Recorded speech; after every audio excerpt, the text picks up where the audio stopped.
មហាបរិស័ទជំនាន់មុនស្រីឆ្លៀកសពុតព្រោះស្លៀកខោតែឥឡូវស្លៀកខោនឹងស្រីទៅព្រោះកាលពីមុនព្រោះសាក់ខ្លីស្រីសាក់វែងឥឡូវសាក់វែងនឹងស្រីទៅព្រោះមើលមិនដឹងដូចព្រះថាមែនហ្នឹងណាវាដូចតែគ្នាដូចតែព្រះថាតែមិនខុសទេអញ្ចឹងរឿងនេះជារឿងទៅតាមដំណើរយើងមិនបានគិតយើងគិតគ្រាន់តែថាប៉ុន្តែមនាលអវសោអ្នកទាំងឡាយបើសិនអ្នកឯណាហើយយកសាសនាព្រះសម្មាសម្ពុទ្ធព្រះសិអាមេត្រីជឿចំពោះព្រះបដិបត្តិអំពើល្អទើបអាចឆ្លងផុតនៅសង្គ្រាមបានឆ្លងផុតនៅមហាអន្តរាយលើផែនដីនេះបាននៅកាលខាងមុខនេះចឹងកាលខាងមុខវាមានមហាអន្តរាយខ្លាំងជាទីបំផុតនៅលើពិភពនៃផែនដីនេះទាំងមូលប៉ុន្តែយើងនិមន្តមកក្នុងយាមាននេះឯងយើងនឹងពូតដីនៅឋានយាមាននេះយកទៅផ្ញើ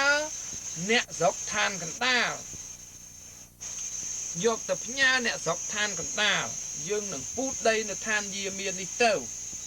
ហើយដីនៅឋានយាមាននេះទៀតសោតអស់លោកអ្នកឯណាហើយបើមានតំណាងនឹងអាចយកទៅហើយប្រកបដោយពន្លឺរស្មីដ៏រុងរឿងអស្ចារ្យជាទីបំផុតអាយុយឺនយូរវែងឆ្ងាយ